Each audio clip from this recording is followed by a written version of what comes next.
U starom gradu na Balkanu Prizrenu iskusni protomajstor Nikola je na starijim vizantijskim temeljima obnovio katedralu posvećenu Bogorodici Ljeviškoj. Svoje zdanje bliže vizantijskoj nego srpskoj graditeljskoj tradiciji podigao je u prvoj deceniji 14. veka. Kako svedoči natpis, ktitor obnovljene katedrale je bio Milutin, kralj svih srpskih zemalja i pomorskih, praunuk svetog Simeona Nemanje i zet vizantijskog cara Andronika II. Paleologa. Dar učinjen za života davao je ktitoru pravo da bude naslikan u svojoj zadužbini među svetiteljima. Po pravu vladara blagosilja ga Hristos, a štite ga zaslužni preci iz loze Nemanjića. Monah sveti Simeon Nemanja, prvi srpski arhijepiskop sveti Sava i Stefan prvovenčani kralj. Freske tumače nevidljivi svet van vremena, svet dogme i vere, pa i taj svet ima svog tvorca i vladara.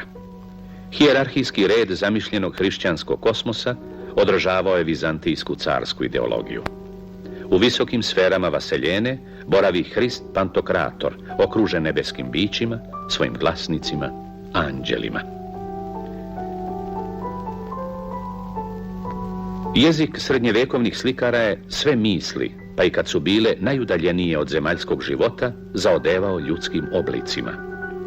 I nevidljivi svet vizija naselila su bića, još od antičkih vremena obdarena krilima. Taj svet su u davnim, starozavetnim vremenima nagovestili proroci za koje se smatralo da su spajali biblijsku i srednjevekovnu misao.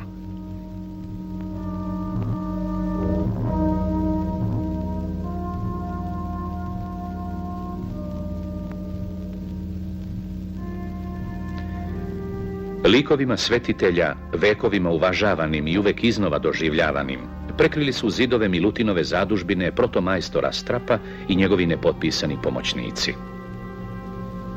Najugledniji među slikarima koji su to vreme radili u Srbiji, daroviti učen, Astrapa je bio upućen u sve novine slikarskog jezika svojih savremenika u Carigradu i Solunu, svestan promjena koje je slici donela vizantijska renesansa doba Paleologa. Njegove figure svetitelja dobile su reljefni izgled, življi, prirodni pokret, a lica su im sve više zračila ljudskim osobinama.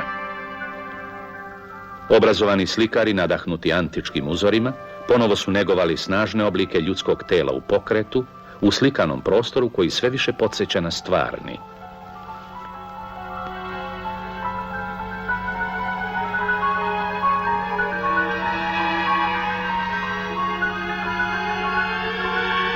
Nebeska i zemaljska bića imaju iste ljudske osobine.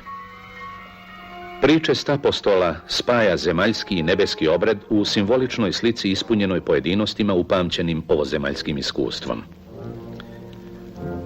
Aluzije na stvarnost ipak samo su privid, jer slika poziva u svet duha i večitih vrednosti.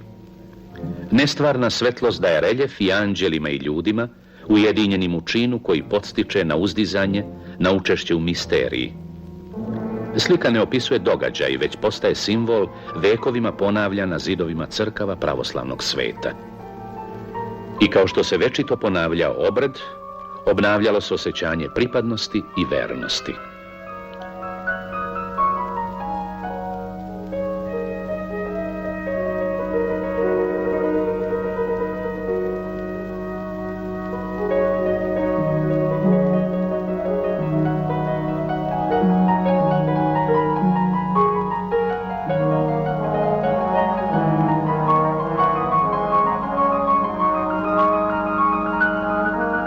Drama o Hristu i njegovim učenicima, okupljenim na posljednjoj večeri, naslikana je bez patetike i preteranih naglasaka, ali sa željom da deluje istinito.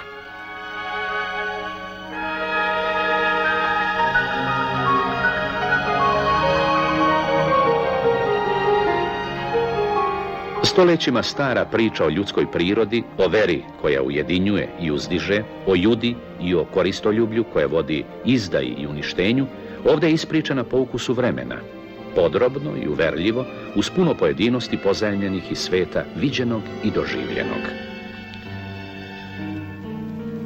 Očevici izdaje uvek su bili prisutni uz glavne ličnosti određenog lika.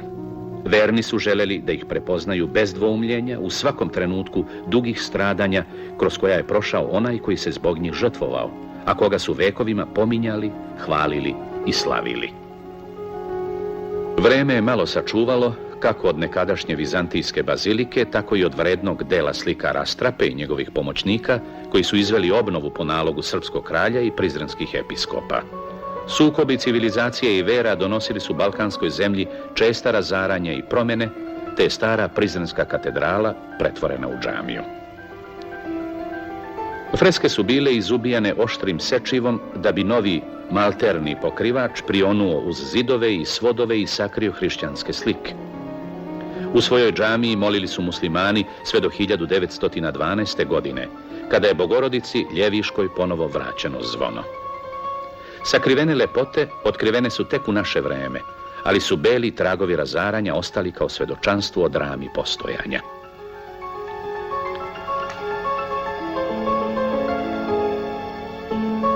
Ispod skinutog maltera izronili su likovi Bogorodice, antičke lepote, vedri i blagi. U jadu i tuzi verni su se najčešće obraćali Bogomateri, majci i simbolu milosrđa, otelotvorenju najlepših ljudskih osobina.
Poučne priče o ovom i onom drugom svetu, o strašnom sudu, već su pri ulazu u crkvu opominjale ljude na poštovanje strogih moralnih načela i utvrđenih zakona crkve i države.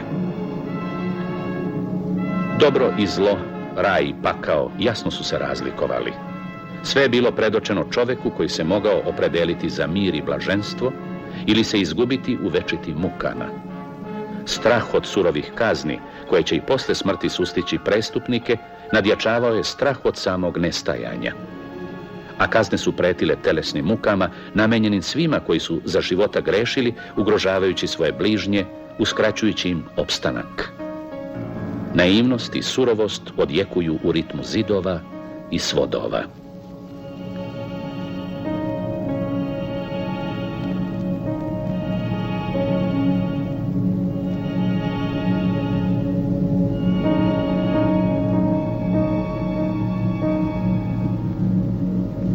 U tom življenju, u potpunoj poslušnosti prema ovozemaljskom kao i prema onozemaljskom gospodaru, milost je očekivana od Bogorodice.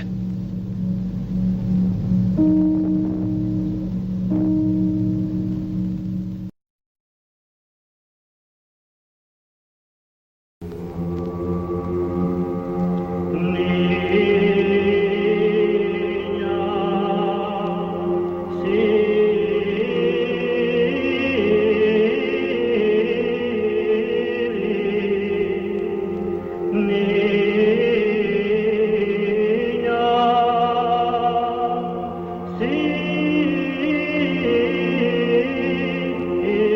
Životopisi kažu kako srpska kraljica Jelena kao monahinja poče zidati predivnu crkvu u ime Bogorodice, na mestu zvanom Gradac.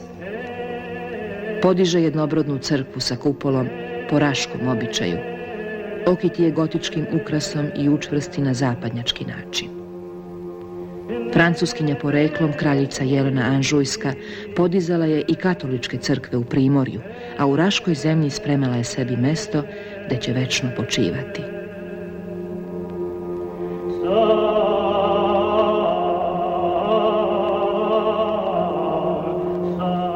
Vešti klesari su istesali i uglačali skupoceni mramor, ukrasivši svečane portale koji još i danas u oronuloj staroj građevini dostojanstveno dočekuju poklonike. Na nekadašnjem ikonostasu ostali su samo kameni reljefni ukrasni okviri, stub ili kapitel, nađeni zatrpani obrušenim zidovima, a potom vraćeni na svoje mesto. Vredne ruke znalaca pretražile su svaki kamen, ne bi li obnovile delo starih umetnika vekovima rušeno.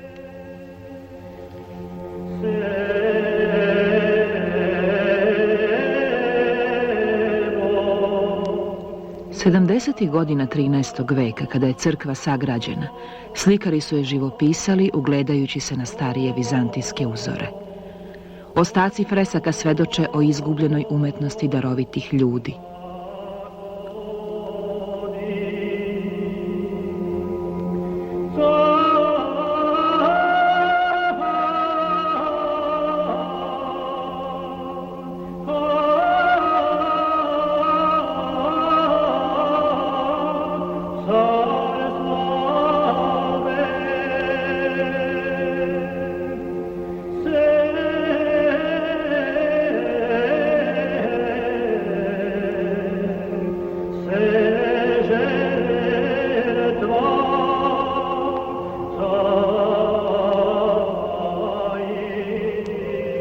O opširnoj priči o Hristovom rođenju, o kupanju novorođenčeta, o iznenađenim pastirima koji su kraj Vitlejemske pećine čuvali svoje stado kad ih prenu iznenadna vest o rođenju čudnog deteta, o miru polja i zvucima frule,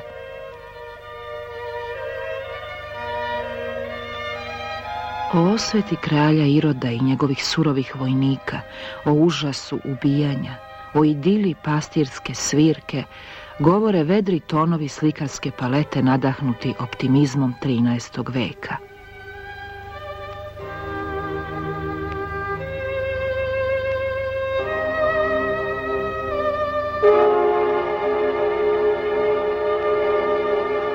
Vedrinu i tugu, radost i žalost, život i smrt poznaju i svetitelji dok prebivaju među ljudima.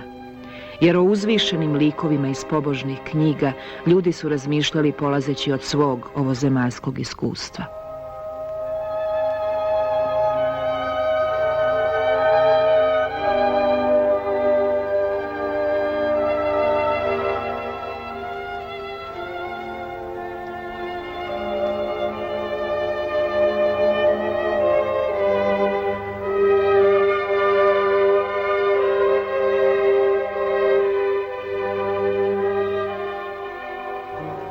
Kraljica Jelena je sahranjena u svojoj zadužbini 1314. godine. Bogat i mnogoljudan manastir rušen je i pustošen posle 15. veka. Krajem 16. veka zakratko je obnovljen da bi potpuno oronuo za vreme ratova Turaka i Austrijanaca krajem 17. veka. Slivajući se s brda, bujice su odnosile obrušene zidove, a nebriga ljudi gotovo da ih je ogolela. Obnovljen je tek 50. godina našeg veka.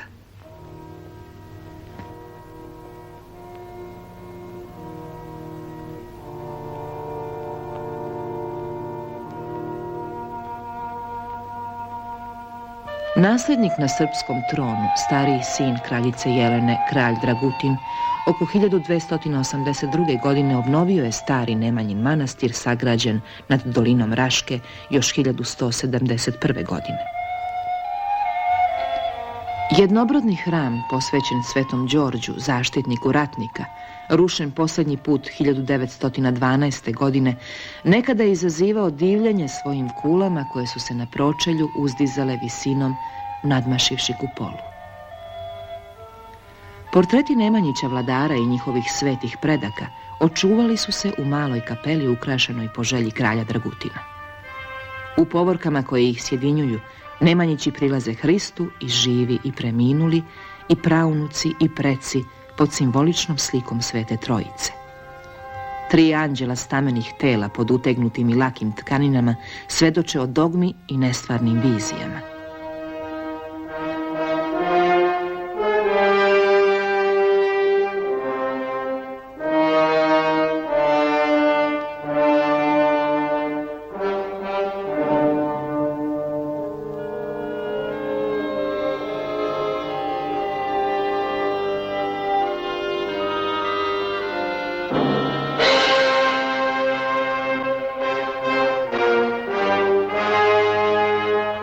Apstraktno učenje prenosi se slikom jasnih, vidljivih i snažno modelovanih oblika naglašenih reljefa. Svetli i tamni tonovi služe slikaru da opiše utiske reljefa ljudske figure koja izražava dogmu, opisuje lik Hrista, objašnjava evanđeljske događaje.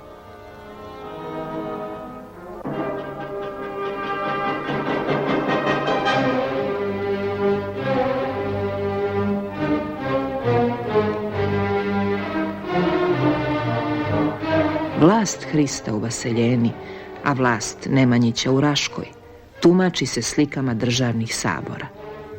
Slike podsjećaju na predaju vlasti kralja Dragutina svome bratu, kralju Milutinu. I evanđeljska priča i istorijski sabori svedoče o svom vremenu, o moći onih koji su vladali, o besmislu, razaranju, tako čestom na tlu Balkana.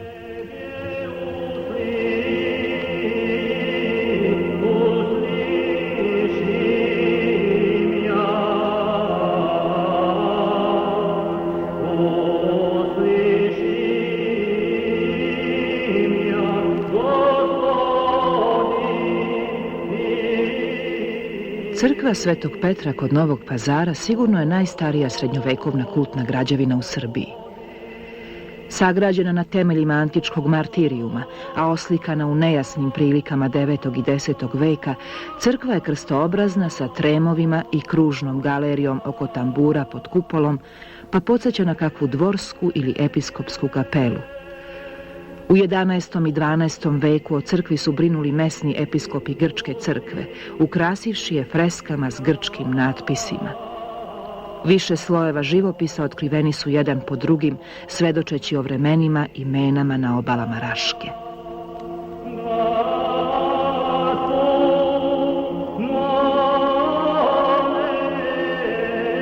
Krajem 13. veka freske su obnovljene za vreme Nemanjića, pa nose srpske natpise.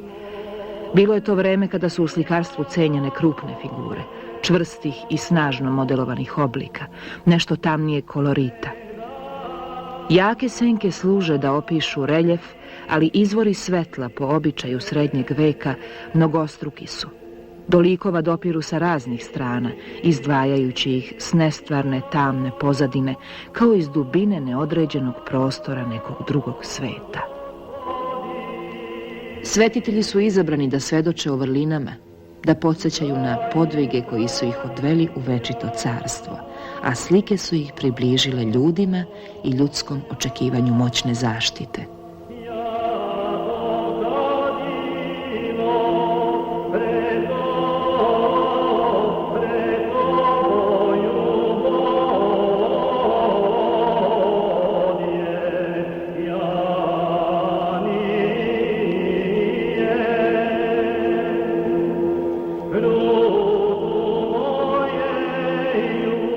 Poneki sveti lik, poneki odlomak davne prošlosti, još svedoče o umetnicima snažnog duha i sigurnog poteza.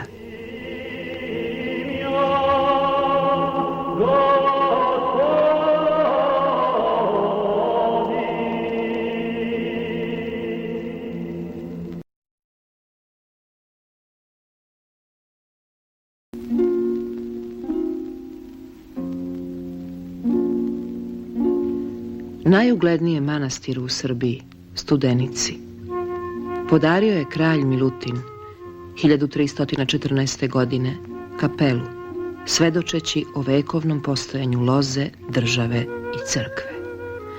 U obliku kocke, natkriljena kupolom, kapela je podsjećala na srednjovekovnu zamisao o vaseljeni.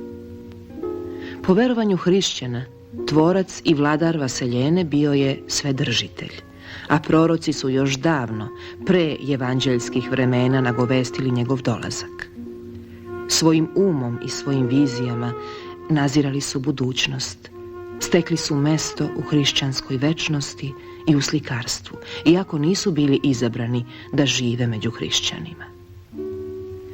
Otkrivajući likove starozavetnih proroka u kupoli kraljeve crkve i nagoveštaje o dolasku nove istine, srednjovekovni čovek je umeo da sjedini biblijsku i hrišćansku misao, minula i buduća vremena. A tumač svih istina bio je čovek i njegovom umu, njegovim vizijama, njegovoj telesnoj i duhovnoj lepoti divili su se slikari i njihovi savremenici ranog 14. veka.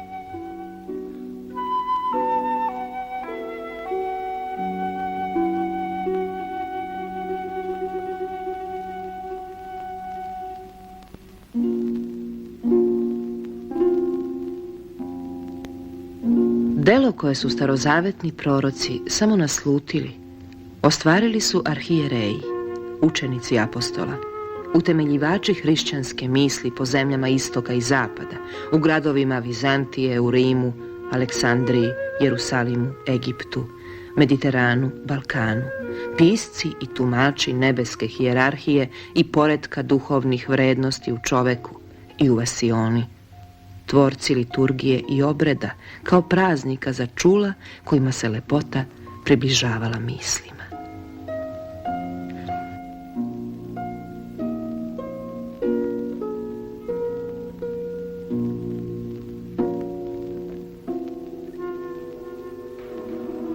U mističnom obredu večito se obnavljaju pokret, reč i čin. Sjedinjuju se prošlost i sadašnjost, a sadašnjost i budućnost. Iščezava vreme i simbolično se prenosi staro učenje. Slikari su prikazivali legendarne apostole snažnih tela, prirodnih pokreta. Ogrnuti su antičkim hitonima i himationima, jer su se tako odevali ljudi Hristovih vremena. U znak poštovanja pokrivenih ruku apostoli prilaze hlebu i vinu po starom antičkom običaju, drevnijem od hrišćana, jer običaji žive duže od civilizacija, duže od religija, koje nastaju i nestaju.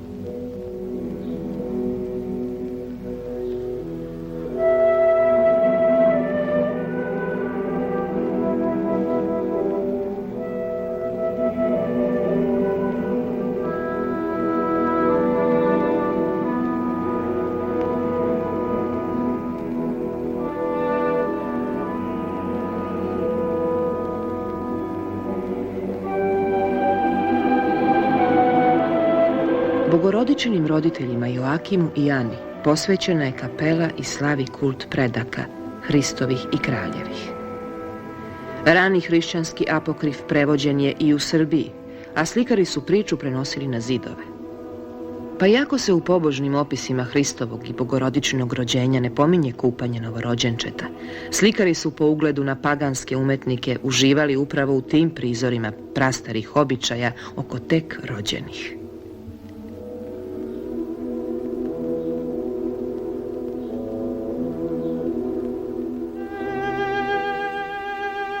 Trenuci iz opširne priče o Bogorodici zgušnjavaju se u složenoj sceni s više planova.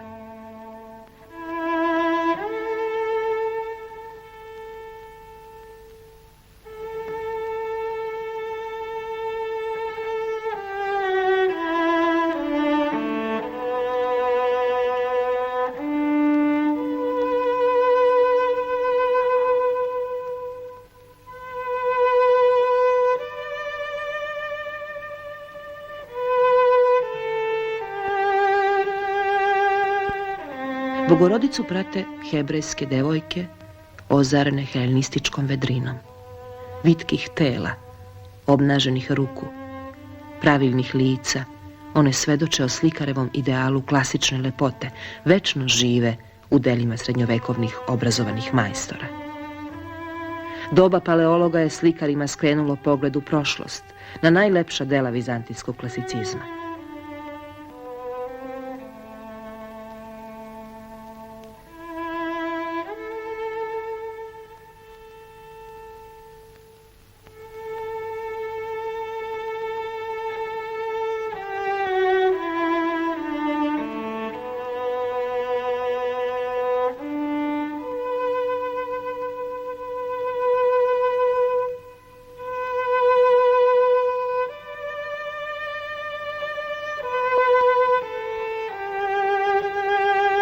Obrazovani majstori kralja Milutina cenili su antičke proporcije, dobar crtež ljudskog tela i fizičku lepotu figura koje se kreću po smišljenom ritmu klasičnih zakona. Ljudska priroda Hrista posvedočena je njegovim poreklom. Svi preci, od Adama do Josifa, podsjećaju na njegovu istorijsku ulogu, a ubrus prenosi njegov nerukotvoreni lik.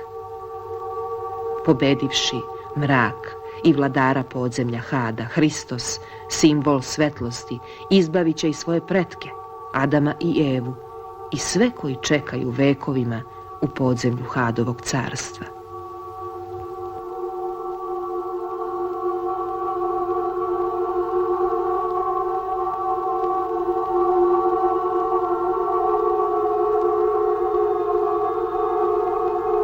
Smrt je za hrišćane bila san, ali je neminovnost smrti uvek bila bolna, čak i kad su se apostoli opraštali od Hristove majke.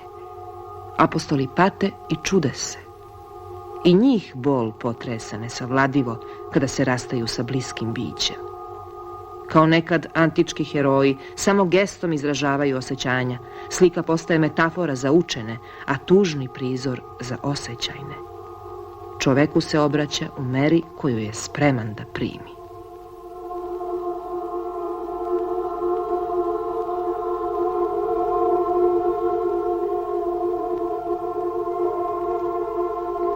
Kao ljudi, apostoli se čude nad praznim grobom Bogorodice, a kao učenici primaju pouku o svemogućoj vlasti učitelja nad životom i nad smrću, nad telom i nad duhom u hrišćanstvu podeljenom.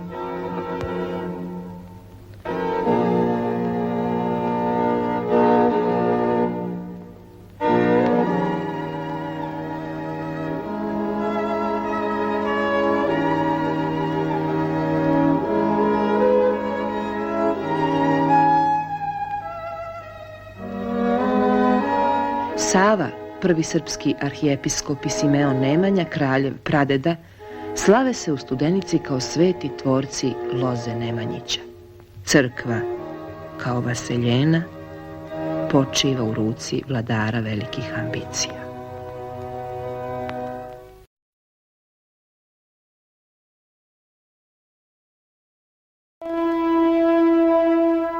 Krajem 12. veka veliki župan Raške Stefan Nemanja podiže svoj manastir. Sabornu crkvu posvećenu Bogorodici ukrasili su umetnici bogatim fasadama od tesanog mermera, reljefima urezanim u kamen, tumačeći zlo i dobro. Mitski simboli izronili su iz ljudske svesti, naslijeđene iz pradavnih vremena, mnogo starijih od hrišćanskih. Prognani iz zvaničnog crkvenog slikarstva oživjeli su u kamenu, spajajući sujeverice i verovanja svih vremena.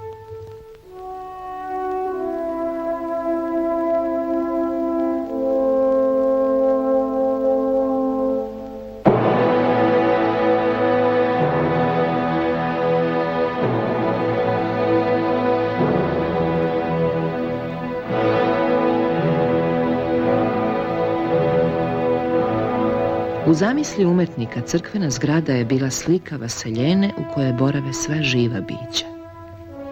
Njihove glave kao konzole nose svodove koji podsjećaju na nebo i na vanzemaljski svet u kojem boravi tvorac svega živog i neživog.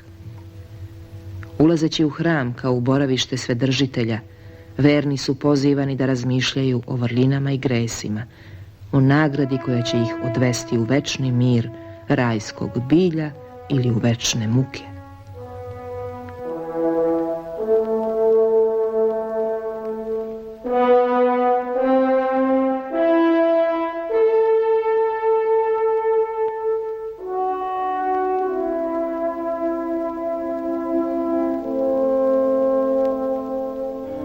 Na vratima se kleše opomena svima koji borave na ovom svetu.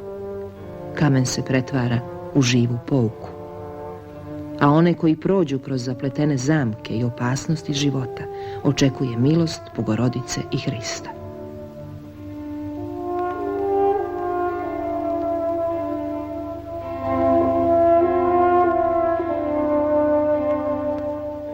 Po običaju romaničkih klesara koje je Stefan Nemanja doveo verovatno s juga svoje države, iz Pomorja, svi oblici su jedri i jasni, visokih oblina, skoro prave skulpture. Nekad su bile pokrivene bojom i zlatom, pa je bljesak mermera i toplina zlata morala podsjećati na antičke skulpture. Čudne maske i mitska stvorenja prebrodili su vekove i uselili se u svest hrišćana, tumačeći njihove strahove i nadanja, dok nebeska bića nadgledaju prizore izdvojena u svom večitom miru.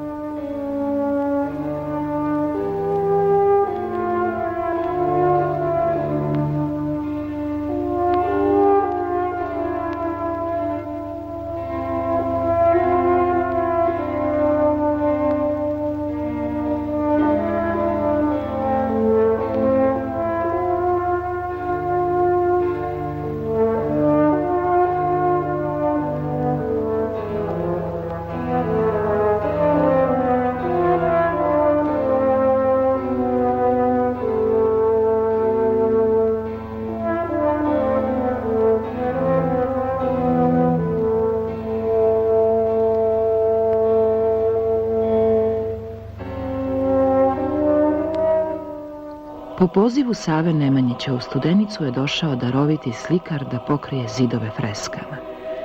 Svoje delo dovršio je 1209. godine. Produhovljeni likovi svetih otaca Jovana Zlatoustog, Vasilija Velikog i drugih uznose čoveka do svetosti, darujući mu lepotu. Smirena su lica mudraca koji služe u simboličnom obredu pogleda upućenih daljinama, mimo ovoga sveta. Glave su blago modelovane tek da podsjete na stvarnost nekadašnjih života ovih izuzetnih ljudi. Ikonografska tradicija im je podarila opise fizičkog izgleda, crte lica, oblik kose i brade, da bi vernima uvek bili prepoznatljivi. Posebno poštovani zaštitnik Nemanjića vladara, Sveti Stefan je izdvojen pod ukrašenim okvirom, kao na ikoni.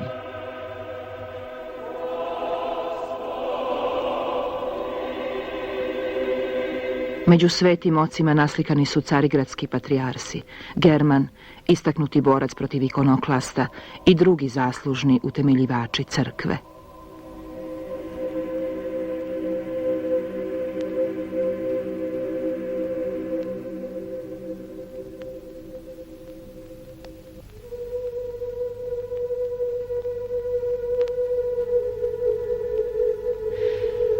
Slikar Bogorodične crkve iz ranog 13. veka ostavio je remek delo prikazujući raspeće, večitu hrišćansku temu.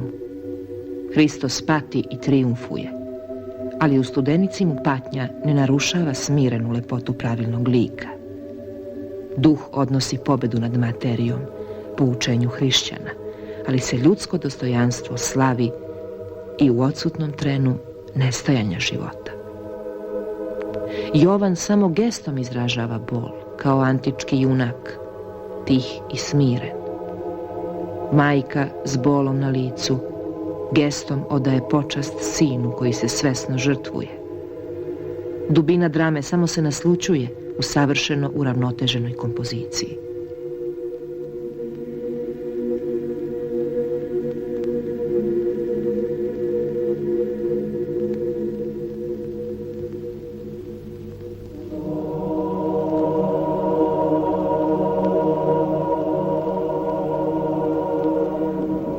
U Bogorodičinoj crkvi u Studenici su očuvani i likovi svetitelja velikog formata, vernima na domaku.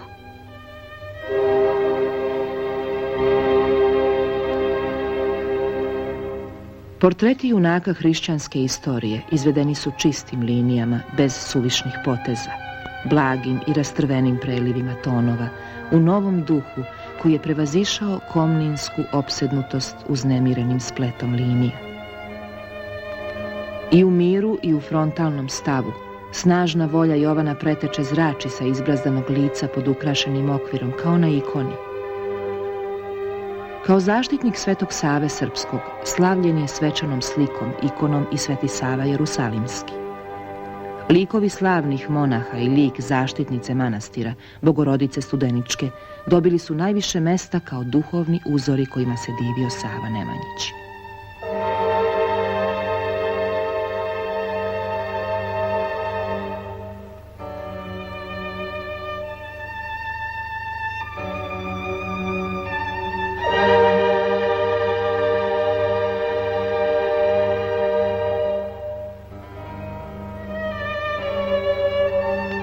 Nemanjin unuk, kralj Stefan Radoslav, dogradio je i ukrasio spoljnu pripratu i kapele oko 1235. godine. Prenos Nemanjinih moštiju iz Hilandara u Studenicu, gde mu je pripremljen grob, najveća je slika u kapeli. Iguman i monasi pred zidinama manastirskim prisustvuju događaju, istorijskom trenutku.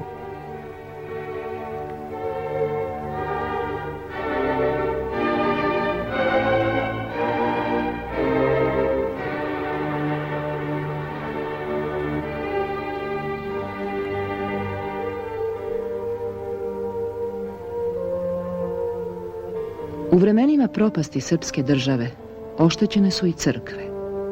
Tek posle obnove Pećke patrijaršije 1557. godine uz dozvolu Turaka pristupilo se obnovi živopisa trudom studeničkog igumana i studeničkih monaha.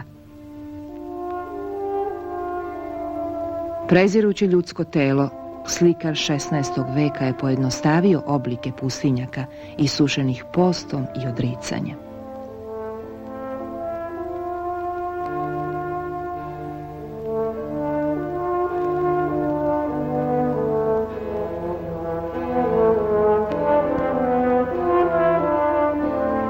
Odrekavši poziv da pređe u islam, spaljen u Sofiji 1515. godine, slavljen je i novi srpski svetitelj Đorđe iz Kratova.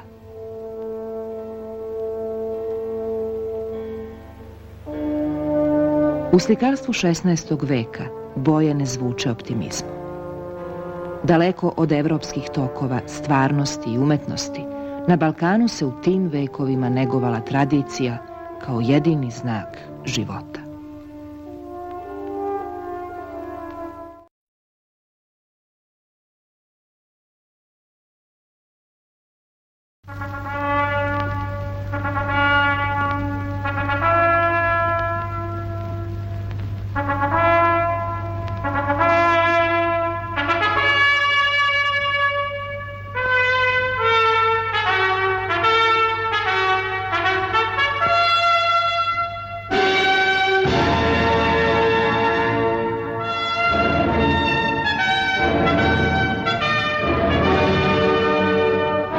Na temeljima stare Lipljanske episkopije u drugoj deceniji 14. veka, jedan od najvećih graditelja pravoslavnog sveta, nepoznatog nam imena, sazidao je, po nalogu srpskog kralja Milutina, crkvu Gračanicu.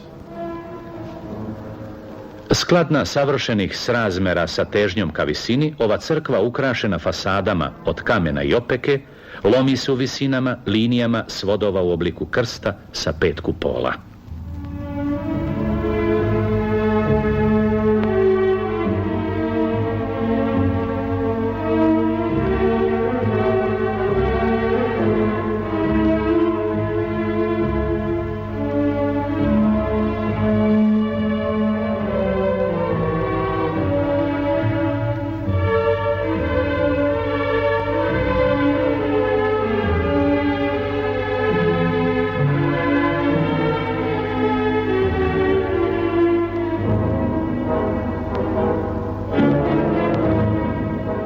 Vizantijska carska ideologija vekovima je uticala na shvatanje i raspored slika po zidovima hrama. Svoju ideološku misao Carigrad je utkao u svet srednjovekovnog čoveka, za koga je crkva bila odraz vaseljene kojom vlada Hrist Svedržitelj, car careva, slikan u najvišoj kupoli. Podeljen hrišćanskim učenjem na duh i telo, čovjek je mogao očekivati spas samo u tom carstvu duha. U onom drugom svetu, smrt je zato oslobođena od materije koja ograničava duh.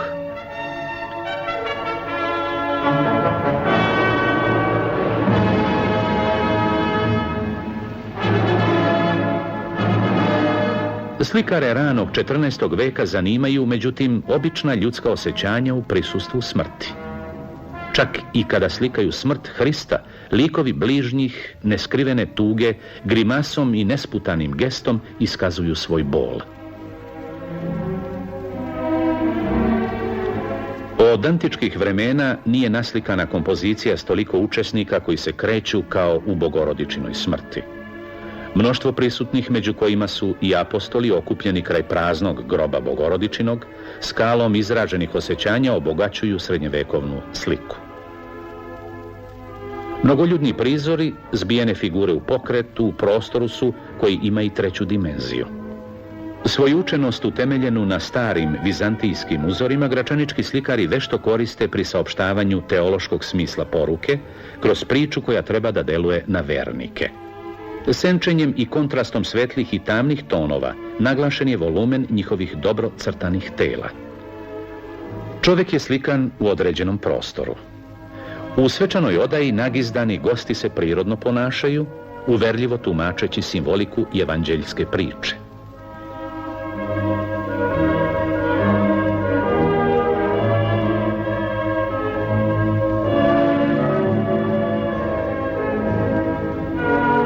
Taj prividni realizam u slikarstvu ranog 14. veka odražava novu osjećajnost vernika koji su na freskama očekivali potvrdu svih svojih patnji i žrtvi, a za koje su u prošlosti bili spremni samo izuzetni ljudi, svetitelji. Primjera za divljenje njihovom herojstvu bilo je koliko i dana u godini, pa i više, o čemu svedoči slikani kalendar. Nagomilane pouke pretile su da uguše sliku već smanjenog formata. Crkveno slikarstvo je izgubilo monumentalnost i jednostavnost kompozicije. Jedino vešti slikari, poput ovih u Gračanici, uspevali su da ispričaju priče, a da ne iznevere svoje osjećanje ravnoteže između reči i oblika. Na zidovima naosa svoje mesto našli su svetitelji ratnici kao zaštitnici kralja Milutina i njegovih vojskovođa. Osvajač vizantijskih zemalja i gradova, kralj Milutin je posle pobjeda zahvaljivao svetom Đorđu i svetom Dimitriju i drugim ratnicima mučenicima, slavljenim vekovima u hrišćanskom svetu.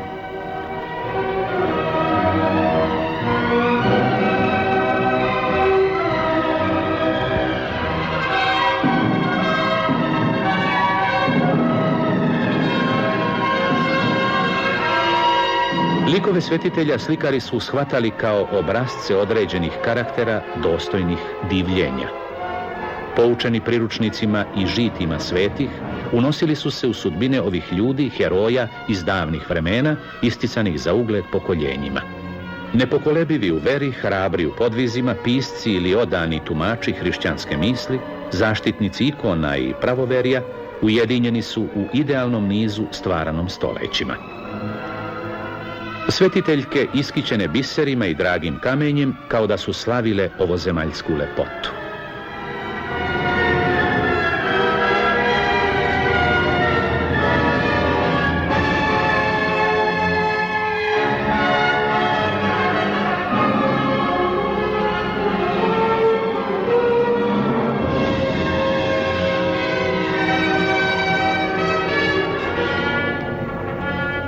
U nekim trenucima slikari su se uzdizali do najsloženijih studija ljudskog bića. Usamljeni sveti Ilija, koga u pustinji hrani Gavran, simbol je pustinožiteljstva i mudrosti. Liku antičkih proporcija Jovanu Preteči slikar je udahnuo snagu propovednika i misaonu usredsređenost proroka budućeg sveta hrišćanstva koje se tek rađalo u njegovom vremenu. Slavni episkopi, monasi, pustinjaci, ljudi ranih vekova hrišćanstva našli su mesta na gračaničkim freskama. Prošlost se širila po dalekim prostranstvima, ujedinjujući narode i jezike, stvarajući svest o jednoj hrišćanskoj istoriji. Zelene senke na licu svetitelja, vekovima uobičajene u vizantijskom slikarstvu, stvaraju snažan utisak oblina stvarnog volumena.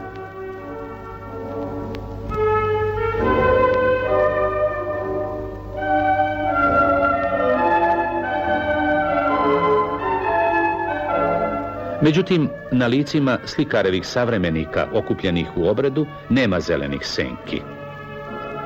Jezikom starih majstora, živi su paletom uvek bili izdvojeni od svetitelja. Davnašnje antičke personifikacije zadržale su se i u likovnom govoru gračaničkih slikara. More i zemlja kao ljudske figure i sve životinje iz vode i iz kopna vratit će nekad progutana ljudska bića da im se sudi na dan strašnoga suda.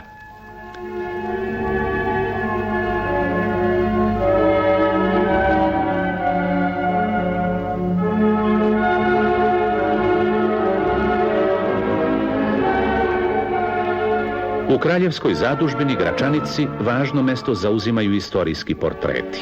Crkva je od vladara dobijala posede i privilegije, o čemu svedoče povelje, poput ove, prepisane na crkvenom zidu.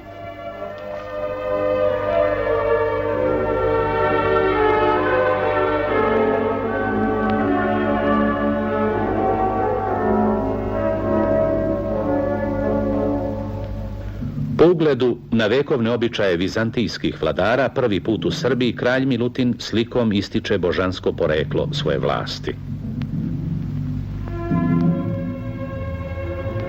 Oženjen Simonidom, ćerkom vizantijskog cara Andronika II. Paleologa, stari kralj, svestan svoje političke moći, prikazuje iznad sebe još jedino Hrista.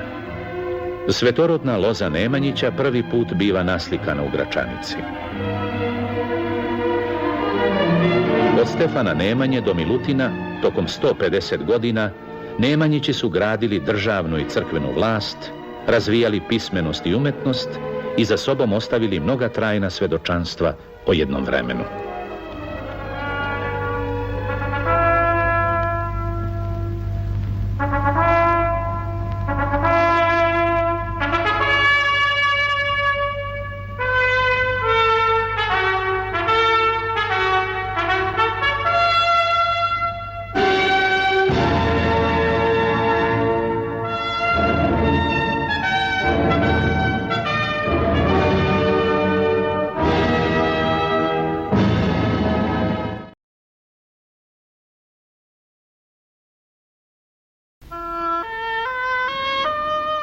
Sagrađena na uzvišenju, na samom ulazu u Arilje, crkva Svetog Ahilija, zadužbina kralja Dragutina, stoji kao znamenje grada kome je podarila i ime. Nastala krajem 13. stoljeća na starom kultnom mestu, manastirska crkva Arilja uzdiže se danas usamljena, okružena ruševinama nekadašnjih zdanja. Njen izgled svedoči da su onovremeni graditelji poštovali srpsku graditeljsku tradiciju svoga doba.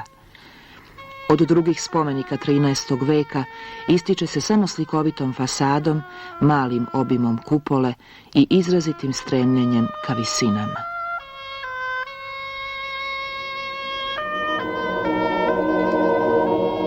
Glavna znamenitost Arilskog hrama su njegove freske iz 1296. godine, a među njima posebno galerija portreta, većim delom savremenih ličnosti, najveća koja se očuvala u jednoj srpskoj srednjovekovnoj crkvi 13. veka. To se može zahvaliti okolnosti da je Arilje istodobno vladarska zadužbina, ali i središte Moravičke episkopije.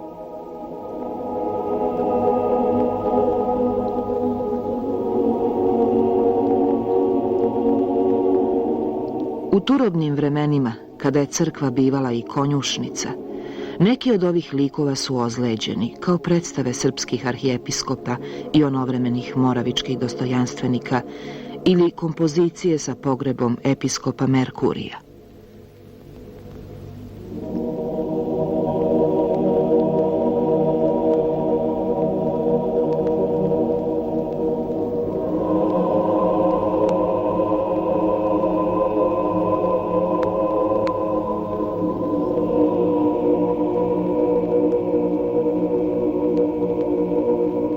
Portreti Nemanjića, koji su pred kraj života primili monaški postrig, prikazani su u povorci u zapadnom delu naosa.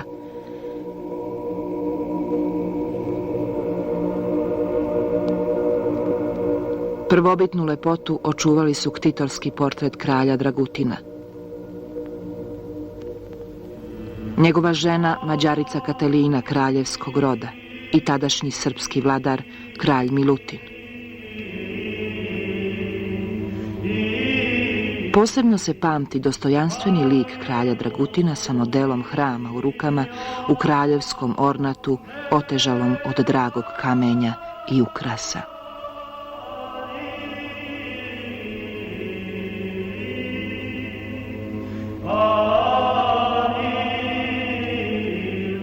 Ista dostojanstvenost krasi i druge likove u najnižoj zoni hrama, svetog Ahilija, patrona hrama u Priprati, ili Jovana Zlatoustog. Krilatog Jovana preteče sa svojom glavom u naosu. Ovi i drugi likovi u prvoj zoni, nadprirodne veličine i frontalno postavljeni, stameni su, dovoljni sami sebi, bez htenja da uspostave bilo kakav dodir sa vernikom ili posmatračem. Sa njihovih lica su izbrisana sva ovozemaljska osjećanja, a tela im skrivaju odežde ili skromne odeće koje padaju u teškim naborima.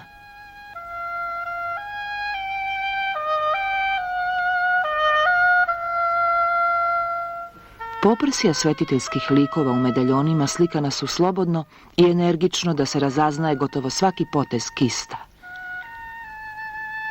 Proroci u kupoli, udaljeni ponajviše od oka posmatrača, izbegli su u znatnijoj meri ustaljenost likovnih rešenja. Starački likovi izrazitih fizionomija sa svicima pouka ili opominjućih proročanstava koje isturaju ispred sebe, gotovo da su portreti, slikani slobodno i nadahnuto.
Kao pojedinačne figure i kompozicije u Arilju su monumentalne prevashodno po svojim unutrašnjim svojstvima.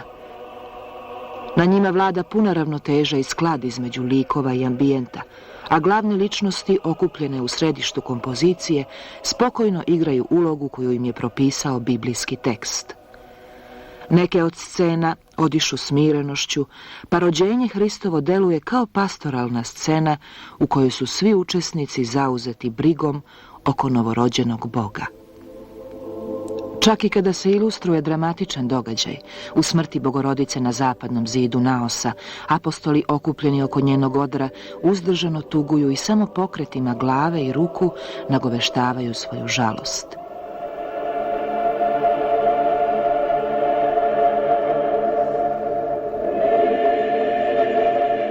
Duh novog vremena, nastupajućeg 14. veka, već se najavljuje u nekim scenama. Nemir, tako tuđ tadašnjem srpskom slikarstvu, uvlači se među učesnike novozavetnih zbivanja u Ariljskom hramu. Apostoli u pričešću narušavaju nekadašnji ritam usporenog hoda. U izdajstvu Judinom sluga žustro učestvuje u hapšenju Hrista.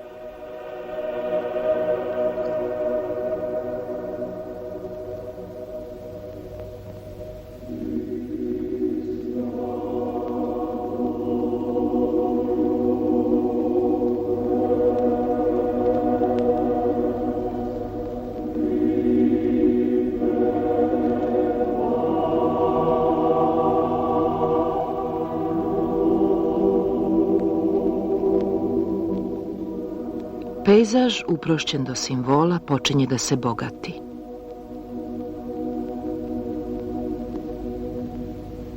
Priča o žrtvi Avramovoj, koji je bio spreman da žrtvuje jedinorodnog sina Jehove radi, zbiva se u jasno omeđenom prostoru i teče kao iskusno ispripovedana priča. U tom novom ambijentu, produbljenoj pozornici, broj svetitelja i heroja Svetog pisma se umnožava. Oni se podrobnije opisuju, slobodnije se kreću. Sve to nagoveštava, istina stidljivo, novu epohu koja će zacariti u srpskim krajevima već za 10-ak godina.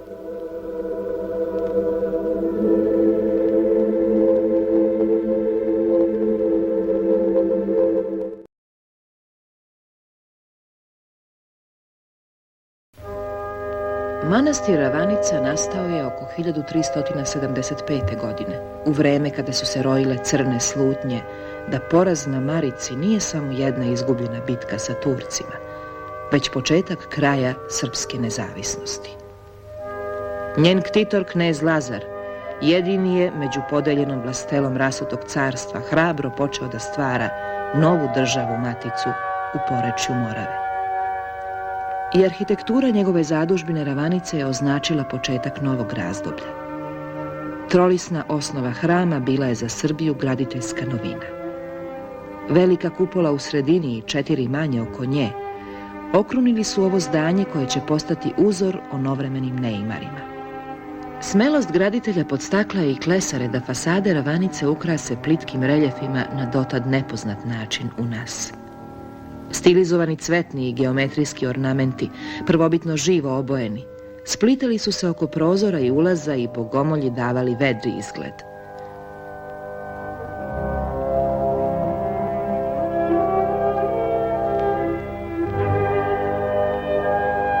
Na pročelju hrama otvor rozete velikog kružnog prozora ispunjavala je kamena klesana čipka.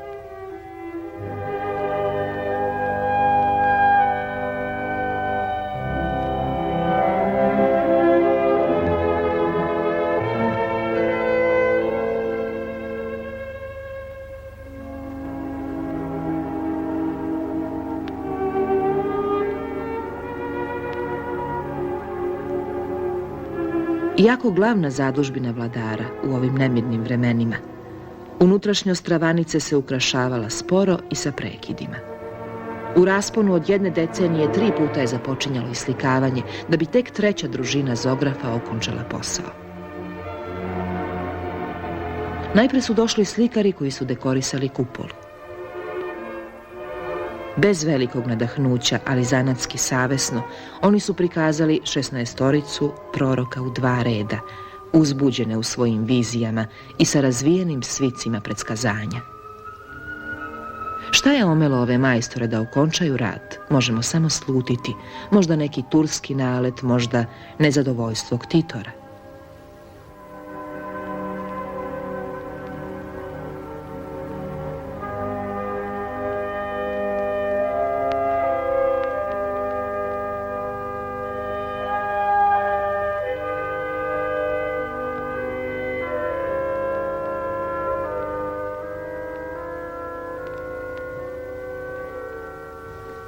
Posle kraćeg prekida u hram su stupili slikari dostojniji od njih, pravi takmaci velikim neimarima. Najveći deo očuvanih ravaničkih fresaka u naosu i oltaru njihovo je delo. Poput graditelja i skulptora bili su ljudi novih vizija, a njihove freske postale su rodonačelnik novog dekorativnog sistema i stilskog izraza poznatog pod imenom moravsko slikarstvo.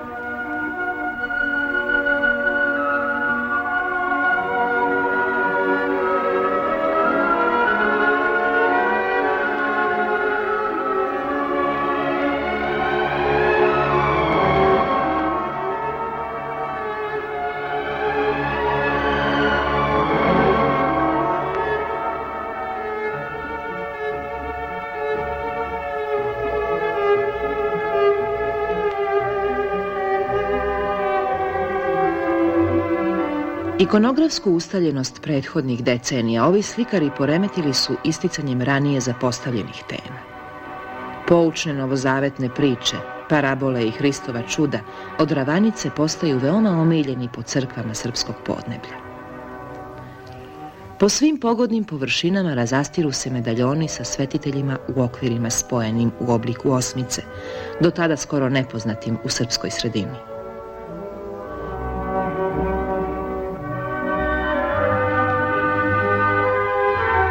Sveti ratnici više nego ikada ranije zauzimaju prostor u najnižim zonama, kao odsjaj vremena u kome mačevi, lukovi i strele odlučuju o sudbini zemlje. Ravanički slikari nisu opsednuti pripovedanjem ili teološkim spekulacijama. Čini se da su više nastojali da tematiku predstave u novom ruhu i dočaraju je u novoj svetlosti.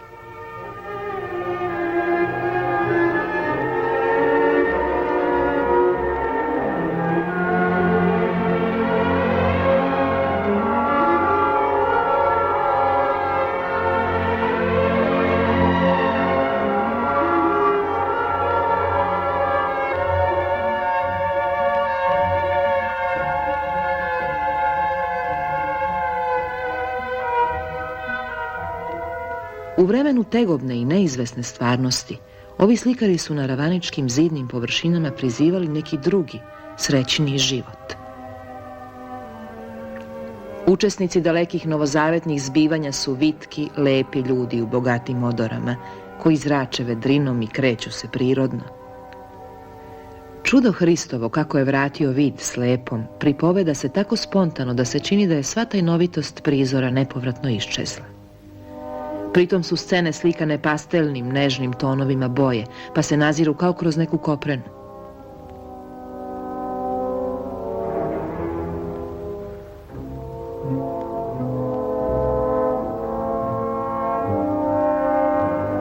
Nikada nećemo saznati zašto su i ovi slikari otišli iz Ravanice, ne završivši posao do kraja.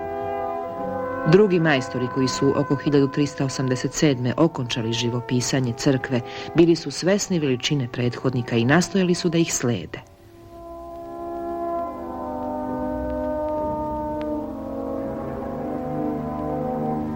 Ktitorski portret kneza Lazara sa ženom Milicom i 2 sina iščileo je sa Ravaničkog zida.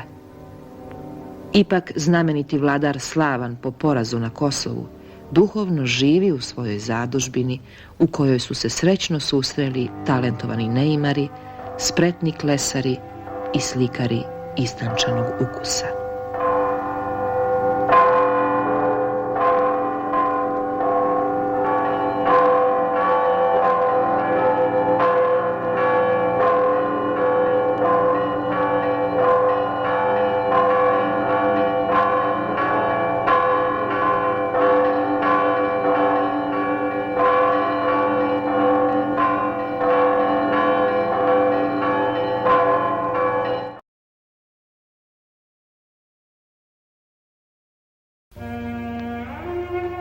Manastir Resava ili Manasija, zadužbina despota Stefana Lazarevića od svog nastanka, početkom 15. veka, nije bila samo stanište monaha, već je sa svojim zidinama i kulama predstavljala i grudobran postupnom, ali nezadrživom turskom osvajanju. Graditeljska strogost tvrđave kao da je odslikana i na arhitekturi hrama. Izuzetno monumentalno zdanje, oplaćena kamenim pločama sa 5 kupola, Resava na prvi pogled ne liči na spomenike Moravske škole. Jednostavne, hladne fasade Resave ne nagoveštavaju raskoš unutrašnjeg izgleda. Despot Stefan je međutim sakupio vrsne slikare svoga doba da dostojno ukrase njegovu zadužbinu, ne štedeći ni na zlatu, ni na skupocenim bojama.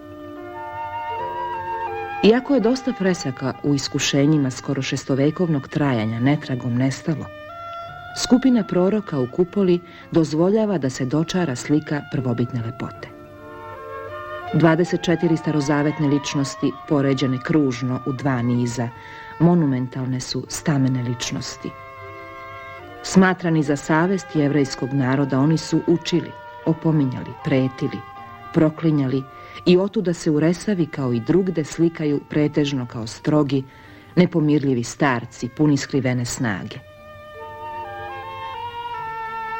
Moguću jednoličnost resavski majstori su izbegli sa puno mere, pa su proroci prikazani jedni u dostojanstvenom miru, drugi u nespokojstvu proricanja. Svako od njih nosi svitak svoga proroštva na drugi način, a pojedine proroke slikari izdvoje nekom posebnošću.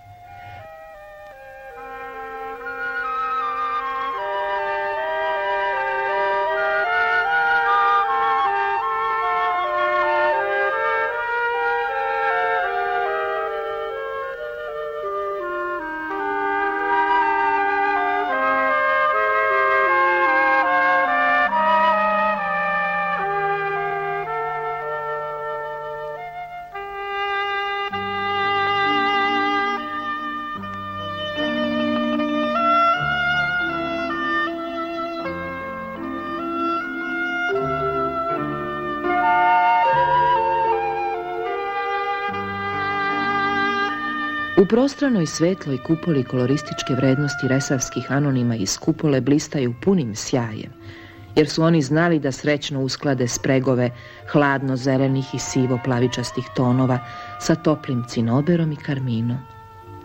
Usto, kao nikada do tada u srpskom srednjovekovnom slikarstvu, ljudska figura se nametnula svojim volumenom, a prefinjeno građenje plastičnih oblika podsjeća na remek dela italijanskih ranorenesansnih slikara.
Nije samo slikarski ansambl iz kupole pokazao stilska odstupanja od vizantijskih tradicija.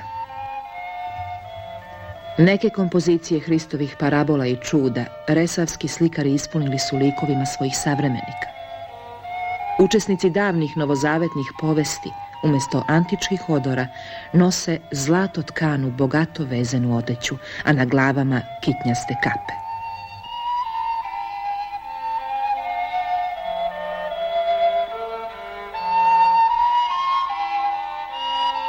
Stolovi za kojima sede prepuni su lepo oblikovanih posuda, oko nogu vrzmaju im se rasni hrtovi, pa sve podsjeća na gozbe ritera u kakvom zamku zapadne Evrope.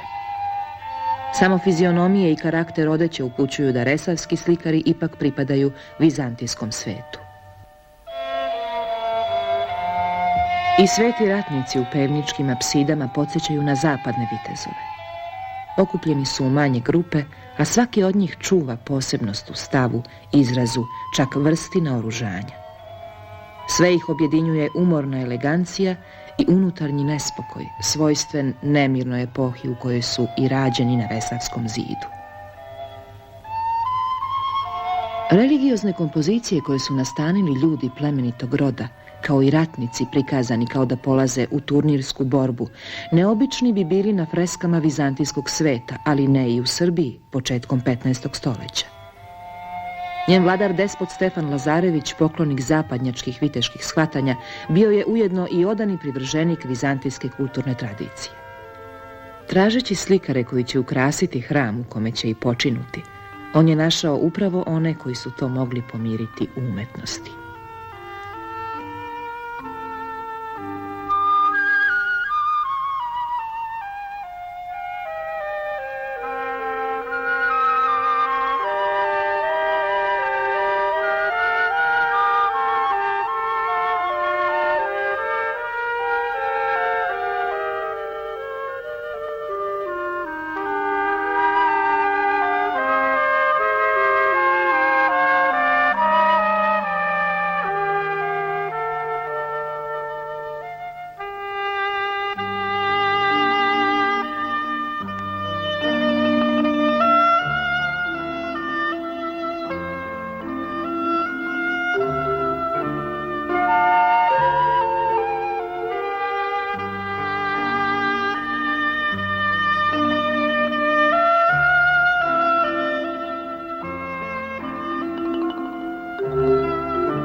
Resavski slikari znali su međutim da svoja slobodnija viđenja sveta u kome žive priguše kada to određeno zahteva tradicija.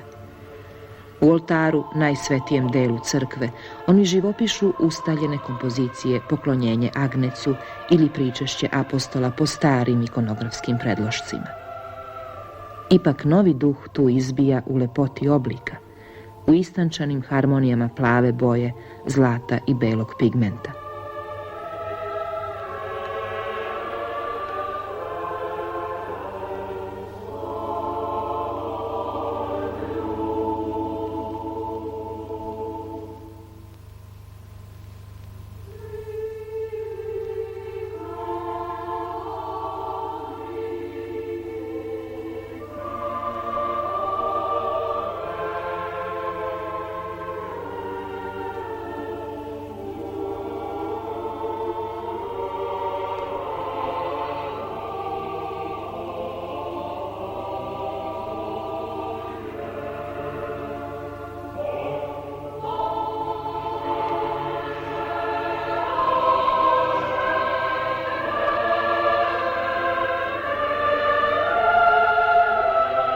Arhijereji gospodstveno stupaju u povorkama puni svesti o važnosti ceremonijala u kome učestvuju. Njihovi likovi, kao i onih svetitelja u medaljonima osobenog okvira, slikani su sa lepim osjećanjem za valerske vrednosti i volumen, što daje ovim svetiteljima gotovo životnu uverljivost. Mnogi od ovih likova, posebno poprsja, kao i delove arhitekture hrama, omeđuju dekorativni okviri u kojima su se saželi skladnost i raskoš, ne samo vizantijskog hiljadugodišnjeg iskustva, već i istočnjačkog, takođe dugovekog.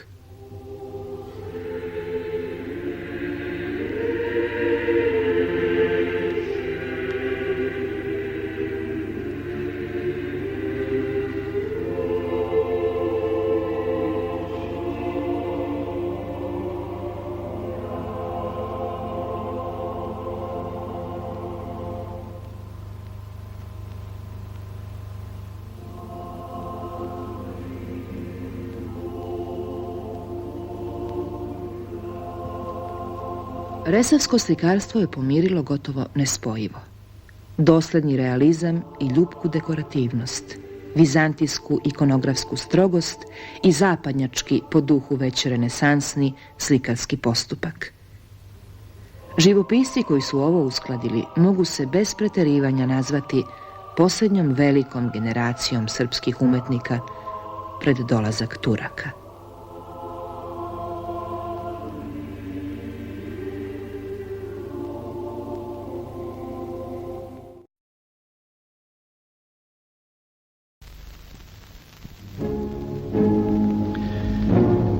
Učinilo bi se čoveku, dok gleda skulptorski ukras na fasadi ovoga hrama, da se nalazi pred kakvom primorskom ili mediteranskom građevinom. Bila bi to pogrešna misao. Predstave u kamenu, bazilikalna osnova i prostorno-arhitektonski sklop građevine trebalo je da dečanskom hramu daju monumentalnu lepotu i da posvedoče političke i kulturne veze naroda Balkana onoga doba. Zabeleženo je da je stari kralj Stefan Dečanski, ktitor ovog zdanja, sam odabrao mesto i nadgledao gradnju. Oslikavanje hrama trajalo je duže od 1 decenije po smrti staroga kralja i kako beleže izvori, kralj Dušan preneo je očeve mošti i sahranio ga u njegovoj zadužbini.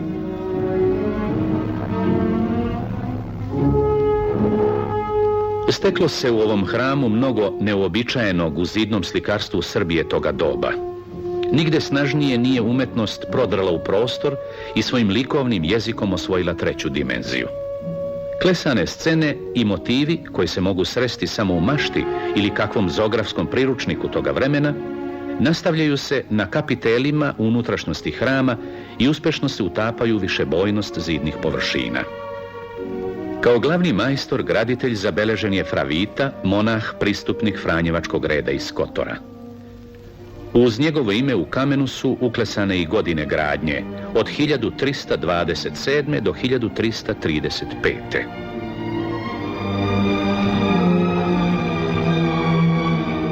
Brižno izvedena loza Nemanjića sa svim detaljima koji naglašavaju osobenost ličnosti carevih predaka, živopisana najmanje 10-ak godina po smrti staroga kralja, slikovito je svedočanstvo tom prohujalom dobu kraljeva i kneževa.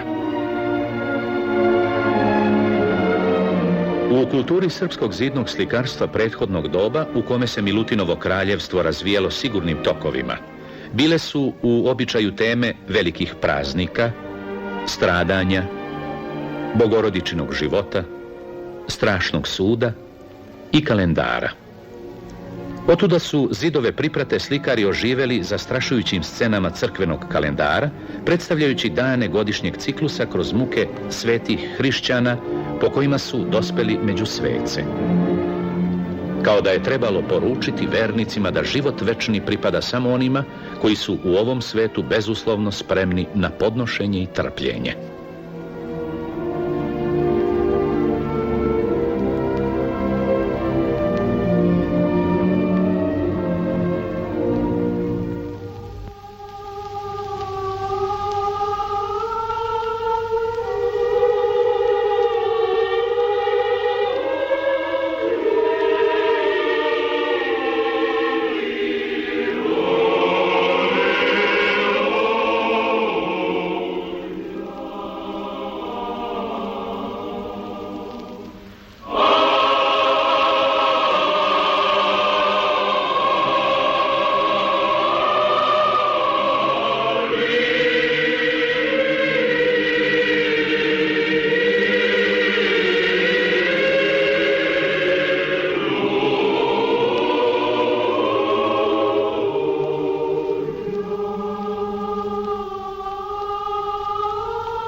Ciklusi fresaka obogaćeni su novim temama, ranije slikanim tek izuzetno ili uopšte neprikazivanim.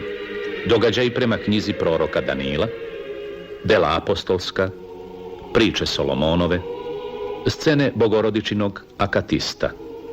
Obogaćuju dečanski hram do te mere da se preko njega može steći široko saznanje o duhovnoj misli i društvenom životu srednjeg veka.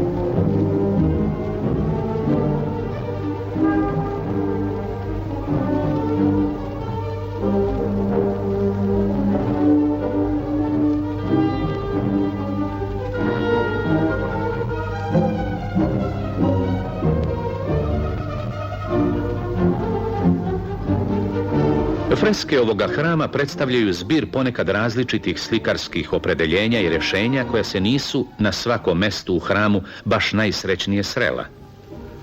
Brza tehnika sučelila se efektima kolorisanog crteža sa pedantnim slikanjem teških velikih figura koje deluju kao obojeni kipovi. Arhitektura u scenama nije cilj, već sredstvo podređeno izražavanju osnovne ideje, zavisne od ljudske figure, koja je nosilac i glavni tumač radnje. Otuda je, da bi ispunila svoj zadatak, kazivana jednostavnim jezikom pravih linija i lukova koji dočaravaju zidove, kapije i druga mesta na kojima se događa radnja u scenama.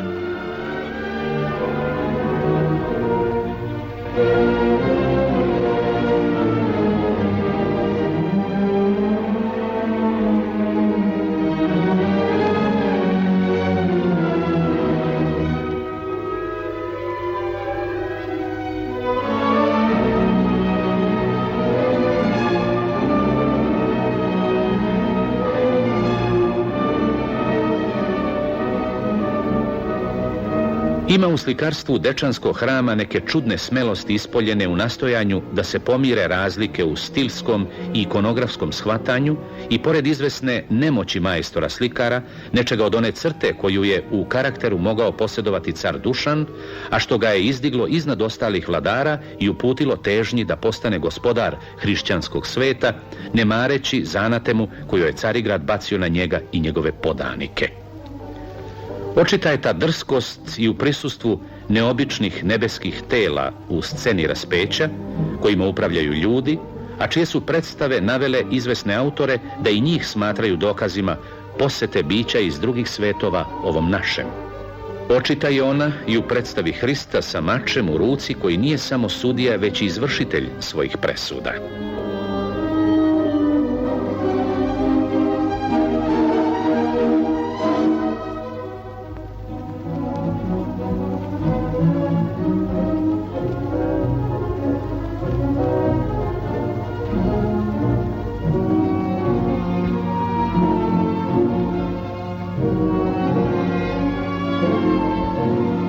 Koliko arhitektura hrama i način dekoracije govore o odnosima i vezama ljudske zajednice ovih prostora sa drugim, toliko su na izvestan način scene na freskama svedočanstvo unutrašnje organizacije ove zajednice ili bar njenih težnji.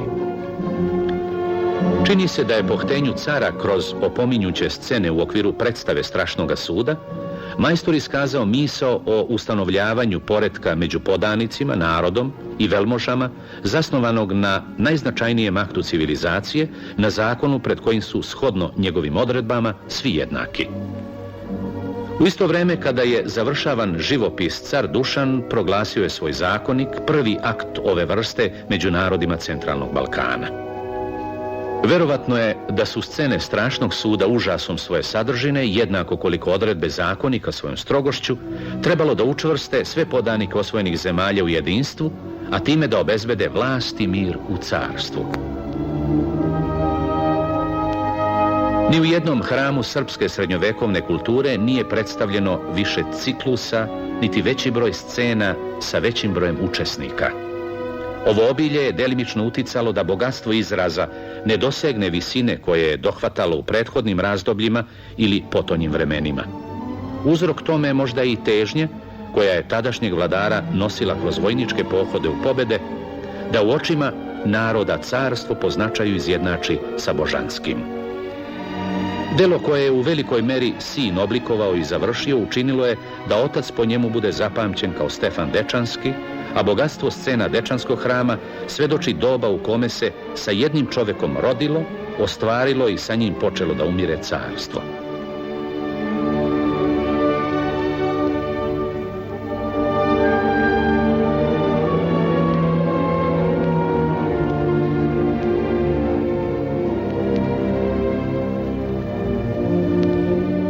Starozavetne scene u hramu brojnim detaljima pripovedaju o vremenu rađanja sveta i ustanovljavanju zakonitosti njegovih patnji i nada, nastojanja da pristane uz sigurnu i čvrstu obalu koju samo čovekov duh sluti.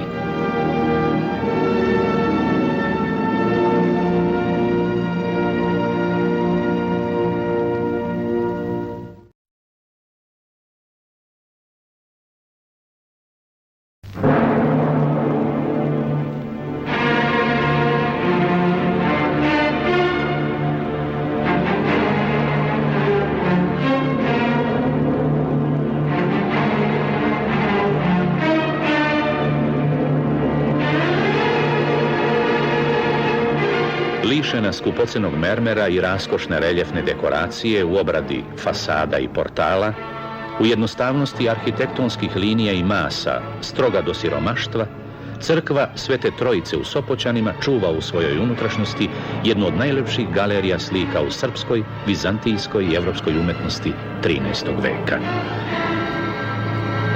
Ktitor, kralj Uroš, sin kralja Stefana Prvovenčanog, unuk osnivača dinastije Stefana Nemanje, oženjen francuskom princezom Jelenom Anžujskom, sagradio je po tradiciji predaka zadužbinu koju je između 1263. i 1268. godine ukrasio freskama najveći, nažalost nepoznati slikar toga doba. U kompoziciji Smrt Bogorodice apostoli su raspoređeni u skupinama po trojica okrenuti frontalno, profilom ili u lakoj izvijenosti tela, tako da je prema statičnoj horizontalnoj masi Bogorodičinog odra postignut utisak kao da se kreću. Odeveni u lagane antičke draperije, izrazito lepih glava, deluju životno u pokušaju da sakriju golemu tugu. Slikarstvo ovih zidova odiše skladom koji ništa ne može da naruši, ni slučajno zalutali sirovi ton neke boje, ni nametljivi gest i pokret, ni prenaglašena linija koja svojom izražajnošću zarobljava lik. Sopoćanski slikar jedan je od najfinijih i najsenzibilnijih kolorista u starom srpskom slikarstvu. Izvođačkom vrsnošću živopisca neodoljivo probija suština svete slike, njena sadržajna likovna gustina kazujući tako najveću stvaralačku moć i slikarska znanja koja nadilaze sve stvoreno u srednjevekovnom srpskom zidnom slikarstvu. Opšti ton klasičnog mira nije osoben samo sopoćanskom slikarstvu. Istim duhom prožeta su i skulptorska dela umetnosti zapadnih zemalja toga doba. Ovu sličnost u načinima i pojavama izraženu u različitim sredinama i tehnikama svakako je uslovio talas drugačije osjećajnosti koju su probudili veliki propovednici u zemljama zapada, estetičko-teološke studije i na zapadu i na istoku usmerene na dela antike, produbljeno proučavanje poezije Vizantije, kao i neposredno proučavanje antičkih starina, čiji su spomenici mogli da se vide u Carigradu. I u Vizantiji na zapadu zavladalo je uverenje koje je bilo od velikog značaja za razvoj umetnosti, da se pomoću materijalne lepote može približiti Bogu i nebeskoj svetlosti, o kojoj su na isti način pisali francuski opat Suger, srpski monah Domentijan i Italijan Dante.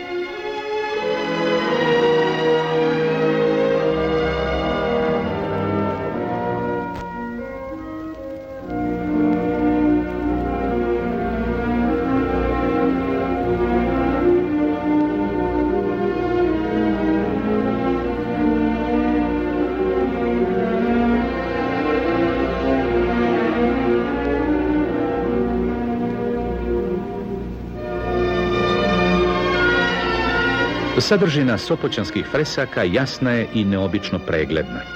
Sugestivno dejstvo biblijskih događaja Novog Zaveta ne oslobađaju ni sporedni učesnici, ni pastoralne scene, ni sitni detalji.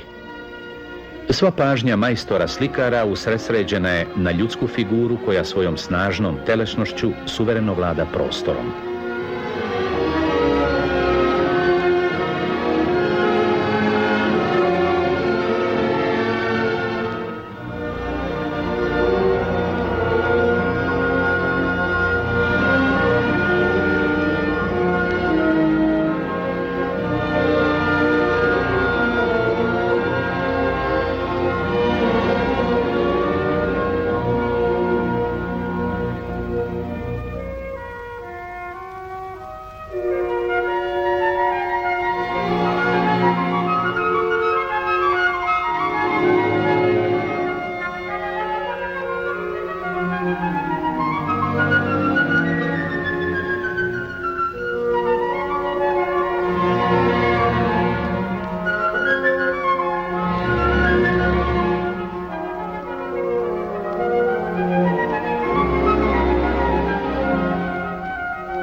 Povorka čuvenih liturgičara u najnižoj zoni oltarskog prostora upućuje se Hristu žrtvi.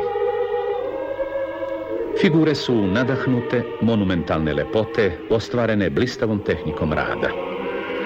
U likovima je uočljiva grafička obrada, jasna linija kojom slikar izvlači crte lica, a modelaciju postiže ravnomernim nanošenjem svetlog okera, lišavajući ih tako idealizacije.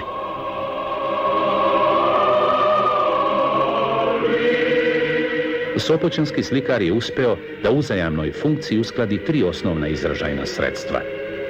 Preciznu liniju, plastičan oblik i boju kojoj svetlost daje dubinu, prozračnost i sjaj.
U priprati su naslikane scene koje iziskuje crkva katedrala. Na zapadnom zidu 16 epizoda ilustrovana je priča o prekrasnom Josifu, najmlađem sinu praoca Avrama, koga su ljubomorna braća htjela da ubiju. Spasao se, proslavio na dvoru faraona i darovao braći žito u vreme gladi.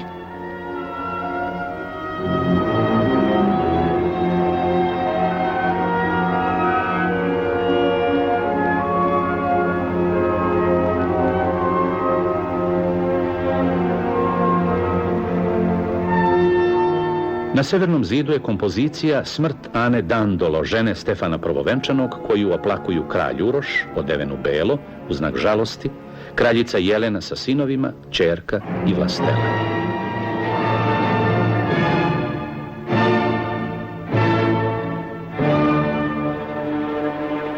U sceni strašnog suda impresivno deluju monumentalni aktovi grešnika i grešnica koje omotavaju zmije i koje opominje i narod i sveštenstvo na moguću posljedicu greha.